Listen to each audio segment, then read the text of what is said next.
நீ இப்படி நிக்கிறத பார்த்தா அப்போ மனசுல பழி வாங்குற எண்ணத்தோட தான் இத்தனை நாள் அங்க இருந்தியா?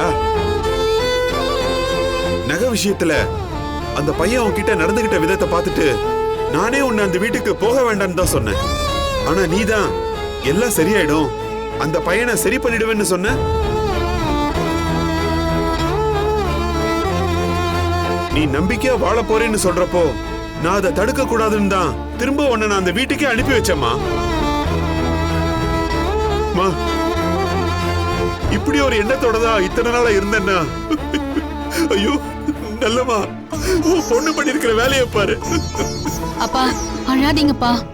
ஏமா என்ன எதுக்குமா சமாதானப்படுத்துற? நான் உன்னை பெத்தவன், உன் மேல நம்பிக்கை வச்சேன். ஆனா பெரியவர் உன்னை எதுக்குமா இவ்வளவு நம்பணும்?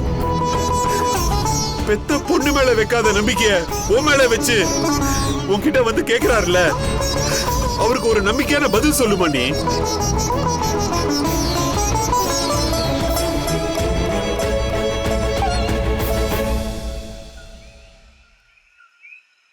என்ன மன்னிச்சிருங்க தாத்தா.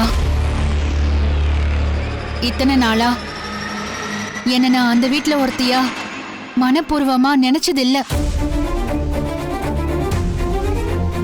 அந்த வீட்டுல நடக்கிற நல்லது கெட்டதுல இது வரைக்கும் எனக்கு பொறுப்பு இருக்கிறதா நான் உணர்ந்ததும் இல்ல.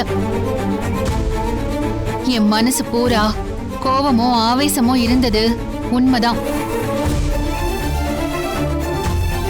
ஆனா இப்ப அதெல்லாம் மறந்துட்டு இந்த நிமிஷம் சொல்றேன் தாத்தா,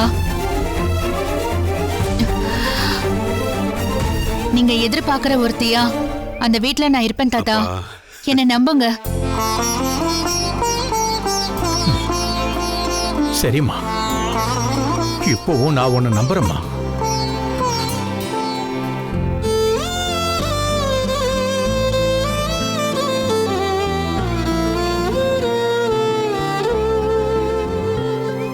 என்ன மன்னிச்சிருங்க தாத்தா. உங்க வீட்டுல ஒரு மருமகளா மனசார எல்லா பொறுப்பையும் நான் செய்வேன். ஆனா என் கழுத்துல அராஜகமா தாலி கட்டி என் வாழ்க்கையை நாசமாக்குன உங்க பேரனையும் ஊருக்கு முன்னாடி நல்லவங்களா காட்டிக்க என்னை ஏதோ காட்சி பொருள் மாதிரி பயன்படுத்தின உங்க மகளையும் என்னால என்னைக்கும் ஏத்துக்க முடியாது. அவங்கள பழி வாங்காம நான் ஓய மாட்டேன்.